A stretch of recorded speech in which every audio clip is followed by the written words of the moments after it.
بسم الله الرحمن الرحيم. الحمد لله رب العالمين، والصلاة والسلام على نبينا محمد وعلى آله وصحبه وسلم أجمعين. waxaan wadnaa casharadeenii taxanaha ahaa ee aan uga hadlaynay magacyada Ilaahay subxaanahu wa ta'ala. waxaan hadda ka hadli doonaa magaca Ilaahay ee Assalaam oo ah nabadeeye. Ilaahay subxaanahu wa ta'ala nabadda asaga haya, asaga nabadda qaybiya, asagaana qof walba nabadda meesha uu joogo ku gaarsiiya. waxayna ka mid tahay deeqaha Ilaahay subxaanahu wa ta'ala uu dadkiisa ugu deeqay inuu qofku asagu nabad helo, diin ahaan nabad u helo, dariskiisu nabad helaan, dadku la nool yahay nabad helaan, dad kastana uu nabad kula noolaado. sidaa darteed Ilaahay subxaanahu wa ta'ala wuxuu ka nabad noqday ama ka badbaaday, ama Ilaahay subxaanahu wa ta'ala uu cid walba oo khalqigiisa awoodiisa ugu badbaadiyey oo u fududeeyey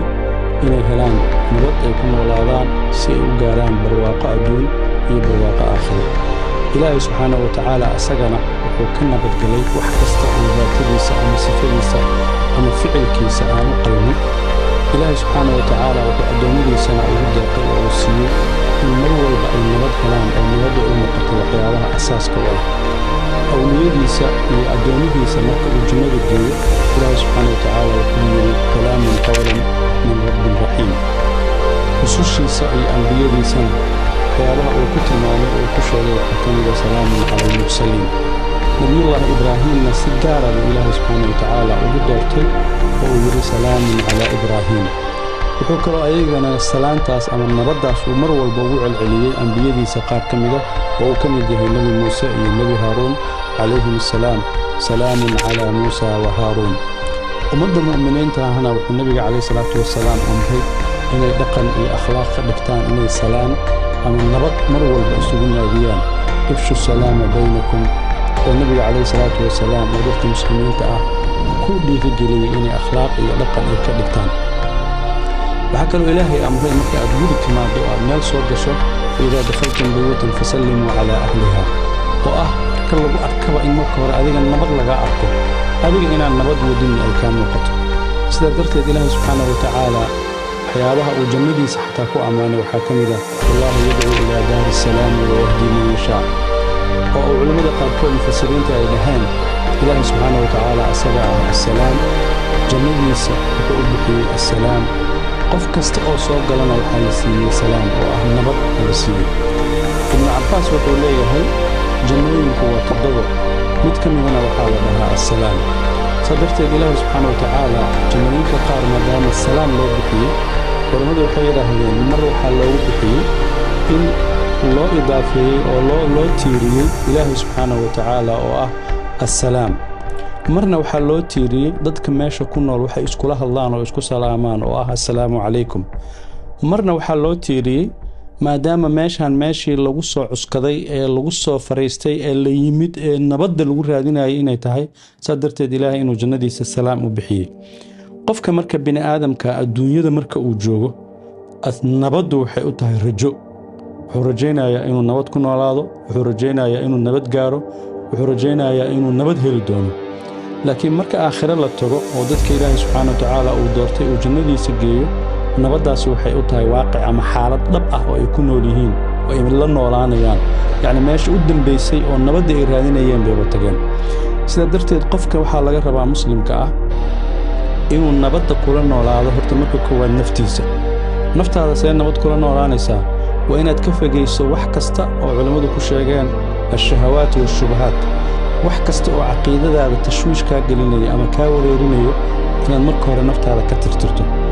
wax kasta oo hawada naftaada iyo damacaaga ku hagaya ee sabab kugu noqonayaan inay haadaan kaa tuuraan, waxaa laga rabaa inaad naftaada ka nabadgeliso. waxaa kaloo la rabaa naftaada inaad ka nabadgeliso xaqdi iyo xumaan dadka inaad u qaado. sidoo kale akhlaaqdaada iyo anshaxaaga shakhsigaana wax kastoo xumaana inaad ka nabadgeliso. meeshaasaad waxaa gaaraysaa marka inaad adiga nabad iskula noolaato oo aad naftaada nabad kula noolaato. wuxuu sheegay sheekh Shacraawi markii uu fasirayay xadiiskii nabiga calayhi salaatu wassalaam ee ahaa almuslimu man salima almuslimuuna min lisaanihi wa yadihi. wuxuu yidhi kaas waxaa laga hadlaayay in adiga dadka kaa nabad galaan. ka warran buu yidhi haddii naftaada ay adiga kaa nabadgelinayso, yacni waa hadal aad iyo aad u qiimo badan. adigu waxaa lagu amray dadka inaad nabadgeliso. muslimnimadaada ku xiran toosnaantaada ku xiran laakiin sheekh Shacraawi wuxuu ku daray haddii adiga naftaada ay ka nabadgeli weyso ka waran oo loola jeedo inaad shahwadeeda raacdo hawadeeda raacdo damaceeda aad raacdo midda labaad oo laga rabo marka adiga naftaada la heshiiso oo aad nabad kula noolaato waxa waaye inaad qoyskaaga nabad kula noolaato oo familkaaga nabad kula noolaato oo xaaskaaga nabad kula noolaato oo carruurtaada aad nabad kula noolaato ilaahay quraankiisa wuxuu ku yidhi yaa ayuha aladiina aamanuu inna min azwaajikum wa awlaadikum caduwan lakum faxdaruuhum وإن تعفوا وتصفحوا وتغفروا فإن الله غفور رحيم علماء waxay yiraahdeen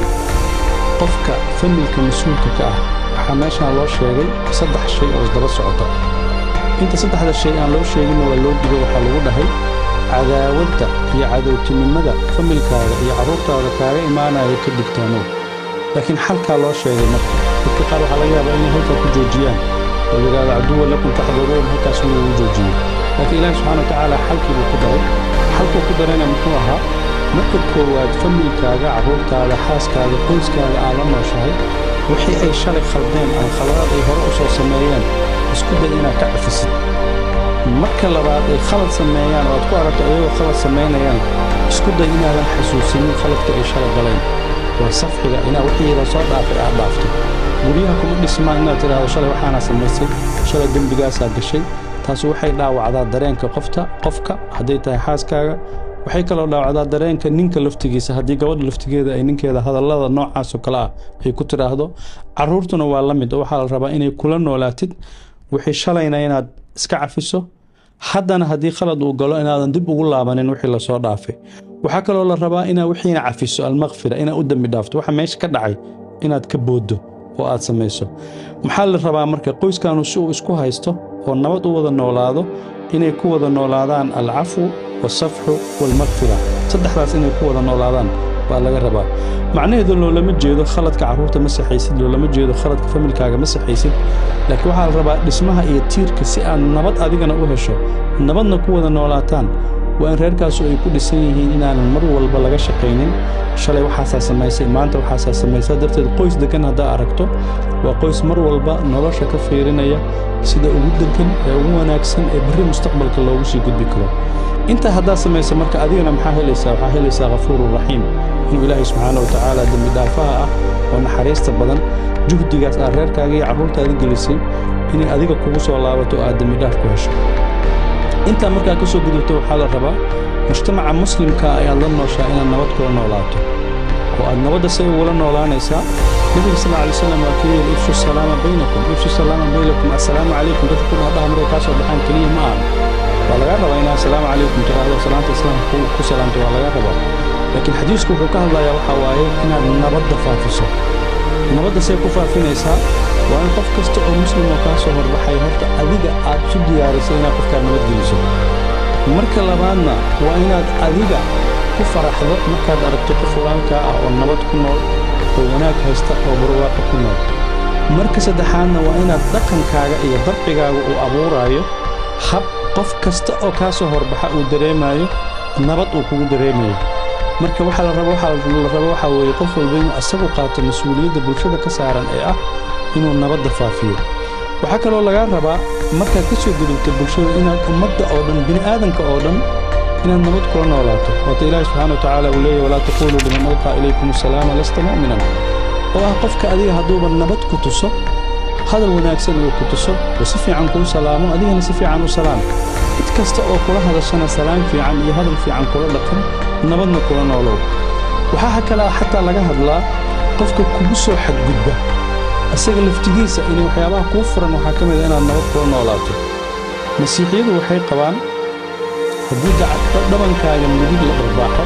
dhabankaaga bidixda u dhig oo ah waxba talaabaha qaadin mararka qaar ku gaarsiinaysa inaad guri aqbasho laakiin qofka kugu soo xadgudbay islaamka wuxuu sameeyey qawaaniin qaanuunka koowaad waxaa waaye faman ictadaa calaykum factaduu calayhi mithla ma ictadaa calaykum wajazaau sayi'atin sayi'atun mithlaha qofkan haddii uu adiga xadgudub kugu sameeyo waxaa kuu furan xadgudubkaas mid la mida inaad ku samayso waa kuu furantay adiga oo aanan xuduudda ka baxaynin oo qof wax yar ku taabsiiyey wax asaga ka tan weyn oo ka badan inaadan u geysanaynin waxaa kaloo kuu furan inaad cafiso هذا لكن رجينا عفس كاس إنه كور في عنانا فمن عفا وأصلح وهذا سلالة مركا عفسه قف كانوا حشون دونا أخلاق دي ساعلين دونتا قف كاسنا سنة وحلقة كوفرا إن أد عفسه سادرت إسلامكو وحكسين يا إن أد أديك ماموس كاغا مقعاغا يأود هذا قيمة له هذا استعمالي كرتو وحكى لو الربا إن الدين هذا النبض كلنا ولاته سيد الدين هذا النبض كلنا ولا نساء إلهي حق وكوليه إنا بحسه إلهي إنا التوحيد كي سقرته الشرك آمن سميني أنبياء ديسا يرسوش ديسا سيدي أوليهن أو رميسو لا نفرق بين أحد من رسلي